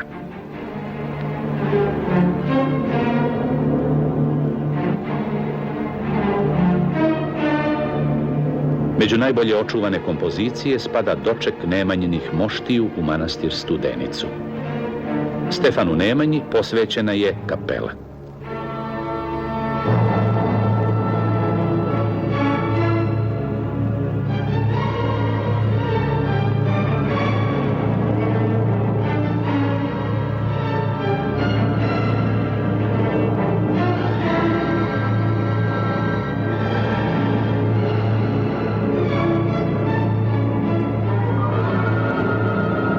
Na mučno savladani neki duboki bol možda će nas podsjetiti preostali na komadiću freske u Sopoćanima sačuvani čovekov lik.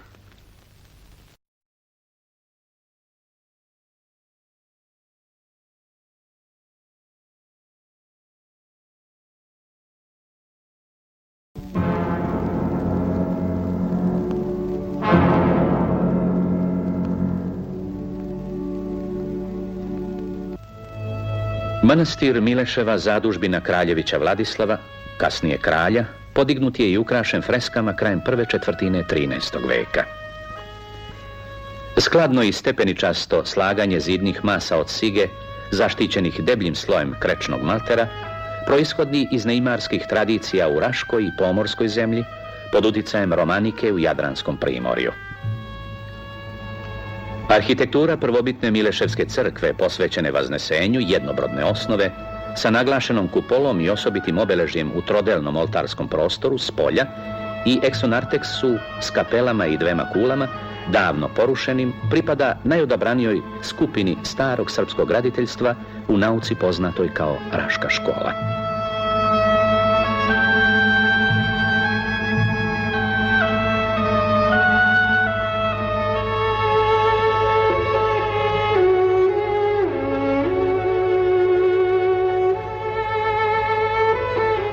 U priprati su sačuvani najstariji freskoportreti Nemanjića, Svetog Save, Stefana Simeona Nemanje, kralja Stefana Prvovenčanog i njegovih mladih sinova Kraljevića Radoslava i Vladislava, budućih kraljeva. Monumentalnost scena, čiji je prevashodni cilj da što jednostavnije ispriča povest o životu i mučeništvu Hristovom, ispunjavaju glavni unutrašnji prostor crkve. Teološka ideja kroz zidno slikarstvo Mileševe prvi put je islikana jezikom i simbolima bliskim i razumljivim i duši prostoga čoveka. Nigde se slikarska kičica srednjovekovnih zografa monaha u Srbiji Nemanjića nije tako raskošno rasplamsala kao na mileševskim unutrašnjim zidnim površinama. U sveukupnom starom srpskom slikarstvu samo su ovde freske tako i toliko zasićene bojama. Dok su sva ostala značajnija dela starog srpskog slikarstva plod savršenije uvežbanosti i disciplinovanosti istaknutih zografskih radionica pri manastirima ili u značajnijim gradovima, mileševsko fresko slikarstvo je delo jednog izuzetnog zografa čiji slikarski talenat nije prihvatao nikakve šeme. On je slikao onako kako ga je gonila njegova žudnja da što kolorističnije iskaže svoju sadržinu kompozicije ili pojedine svetiteljske figure. Jedinstveni usamljenik iz humske zemlje, slobodan i neobuzdan, snažnu dramu i monumentalnost svoga likovnog epa ostvario je u Mileševi oko 1222. godine neviđenim freskama izuzetne duhovnosti u prelepoj viziji linija i boja.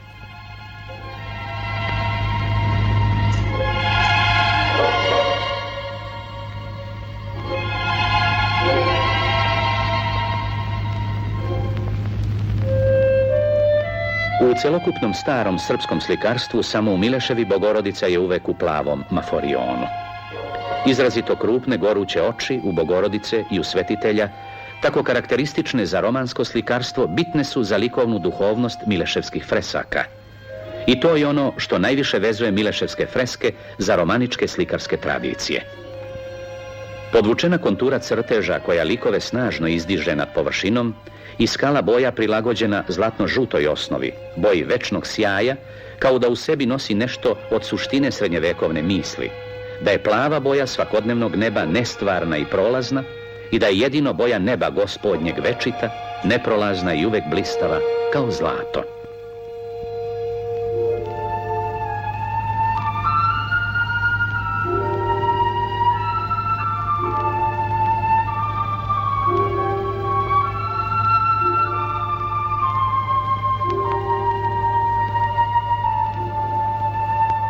Neobična po lepoti i neuobičajena po koncepciji, kompozicija mironosice na grobu Hristovom određena je umećem majstora i njegovim osjećanjem i veštinom da belinu zida sakrije tajanstvenim odnosom boja i oblika i iskaže moć čoveka da se lepotom suoči sa prostorom. U prvim decenijama 13. veka spomenici kasne antike korišćeni su u vizantijskom slikarstvu kao putokaz ka vrednostima helenizma i njegovog nepresušnog duha. Tim putevima kretalo se i srpsko zidno slikarstvo.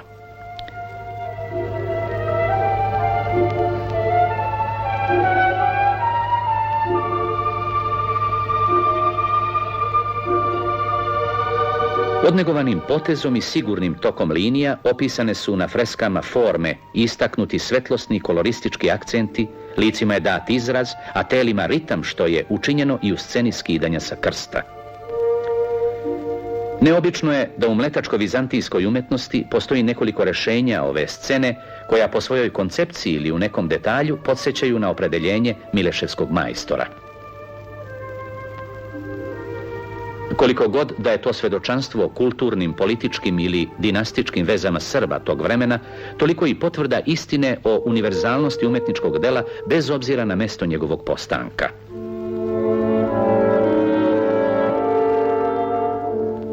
Besede o drugom Hristovom dolasku inspirisale su slikare da u spoljašnjoj priprati naslikaju možda najneobičniji strašni sud u srednjevekovnoj umetnosti srpskog zidnog slikarstva. Anđeli stražari nemilosrdno gone kažnjene, a kažnjeni su svi zli, lažni proroci i apostoli, nepravedni carevi i gospodari, grešni episkopi i monasi varalice. Sljedeći besede slikar insistira na sudu na kome neće biti izuzetaka, na kome će i najvišoj vlasti i posljednjem siromahu biti suđeno jednako po delima njegovim. Bar za trenutak, u preplašenim pogledima, duša ispunjenim strahom i predrasudama, izjednačili su se u ovom životu imućan i nemoćan, a time umetnik u potpunosti izvršio svoj zadatak pred ljudima, pružio im nadu i dao moralne razloge da žive. Uplašene oči grešnika, očaj pakla, uzdignute ruke s priznanjem krivice, strašno suđenje pravednog sudije otkrivaju glavnog saradnika mileševskog zografa. Njemu je romaničko osjećanje sveta odveć blisko. On u svemu podražava svog učitelja. No u njegovom delu, strašnom sudu, nema one izvanredne prefinjenosti u likovnom kazivanju kao kod glavnog mileševskog majstora. Prva beseda Svetog Save posle njegovog postavljenja za prvog arhijepiskopa Nezavisne srpske crkve 1220. godine završavala se opomenom na strašni sud, jer Bog naš je oganj koji spaljuje. Grobnica Svetog Save morala je podsjećati na kraj njegove upamćene besede. Zato je ukrašena strašnim sudom.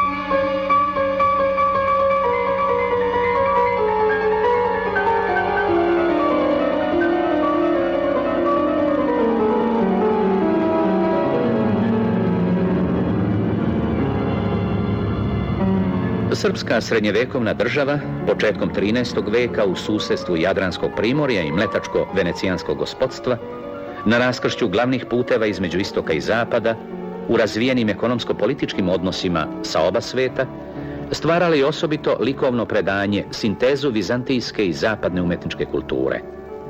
Ta čudesna slikarska tradicija u raško-zetsko-humskim prostorima krunisala se u Mileševi neviđenom epskom ozarenošću linija i boja. Koloristička vedrina i toplina ovog zidnog slikarstva uznose Mileševski živopis među najblistavija ostvarenja srednjevekovnog slikarstva u svetu. 3,5 veka u hramu su, dok ih Turci nisu spalili, počivale mošti Svetog Save, a u njemu je danas grob ktitora, kralja Vladislava.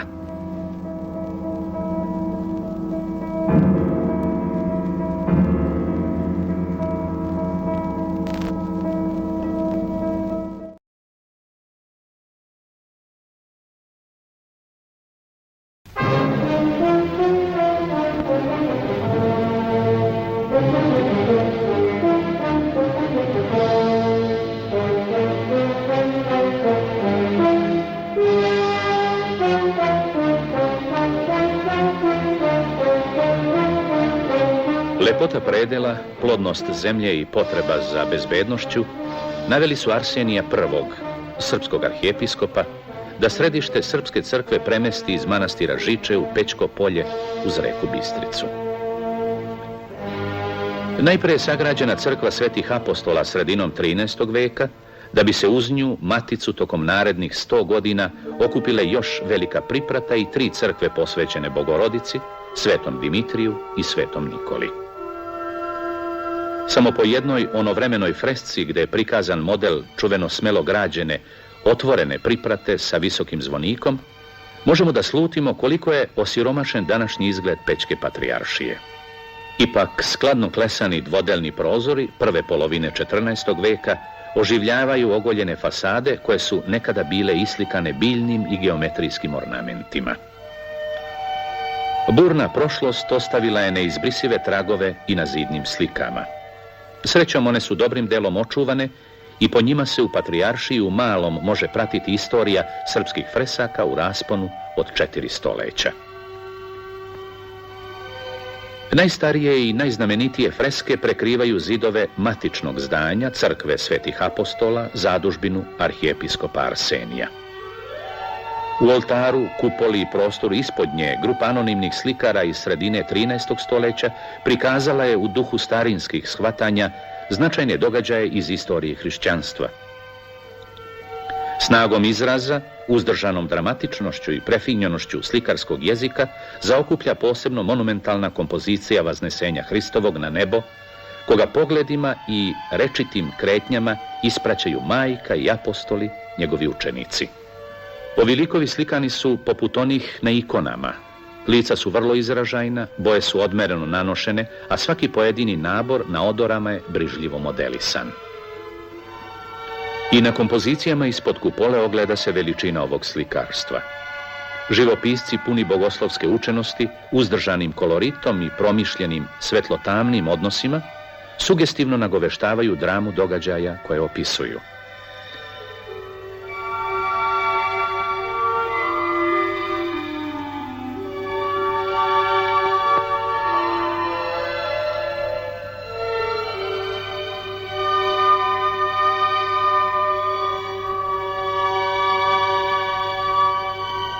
Isti ovi bogato obdareni umetnici islikali su i oltarski prostor koji nad povorkom arhijereja, među kojima je i Sava srpski, nadkriljuje veliki deizis s pokojnim likovima Hrista, Bogorodice i Jovana Preteče.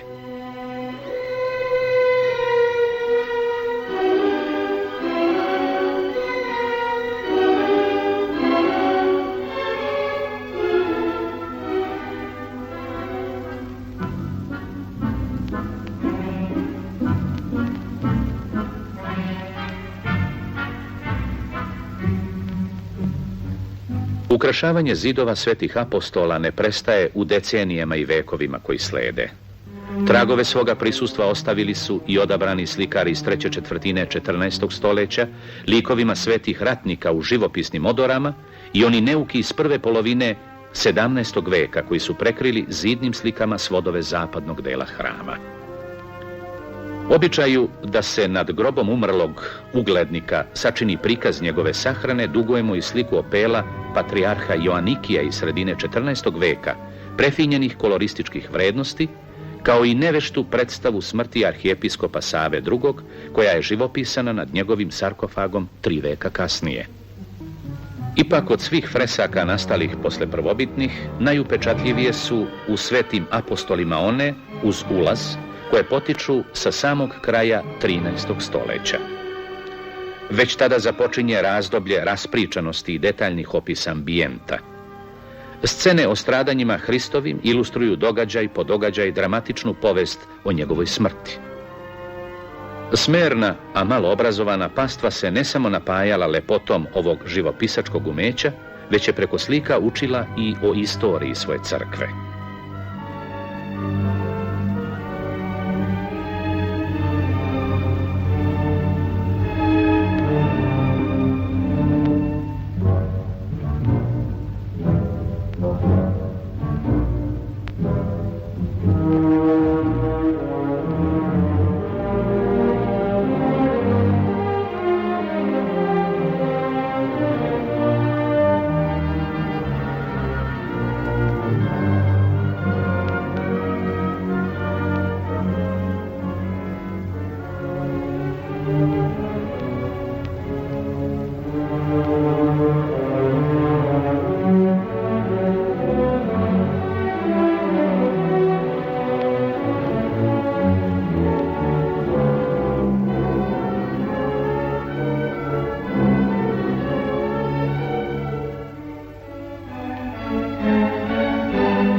Kada je početkom 14. veka hram svetih apostola postao mali za narasle ambicije srpskih arhijepiskopa, jedan od njih, Nikodim, podigao je oko 1320. crkvu svetog Dimitrija.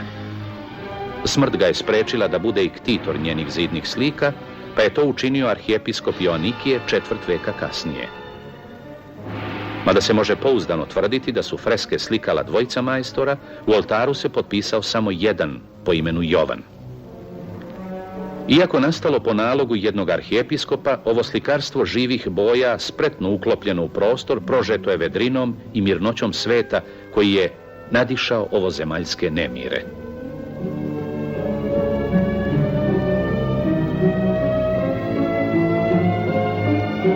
Gotovo istovremeno kada se gradi i slikava sveti Dimitrije oko 1330. Arhijepiskop i čuveni književnik Danilo II podiže crkvu Bogorodice, uz nju mali hram svetog Nikole i raskošnu pripratu. U crkvi Bogorodice on će biti položen u monumentalnom sarkofagu, a kraj ulaza prikazat će ga slikar kako sa modelom crkve, predvođen svojim imenjakom prorokom Danilom, pristupa Bogorodici.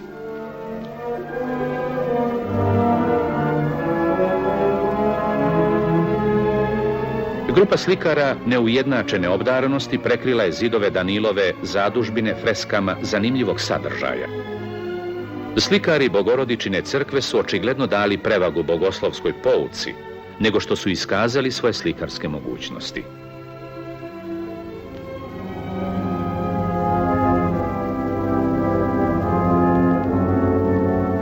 Arhijepiskop Danilo je za oslikavanje priprate unajmio bolje živopisce. Ali od velikog ansambla preostali su samo manji delovi. Srećom sačuvala se monumentalna loza Nemanjića koja proslavlja svetorodnu dinastiju.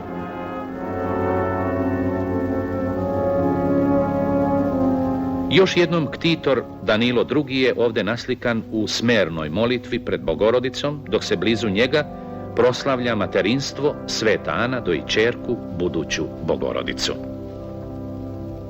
Preostali prostor visoke priprate ispunjavaju zidne slike iz sredine 16. veka.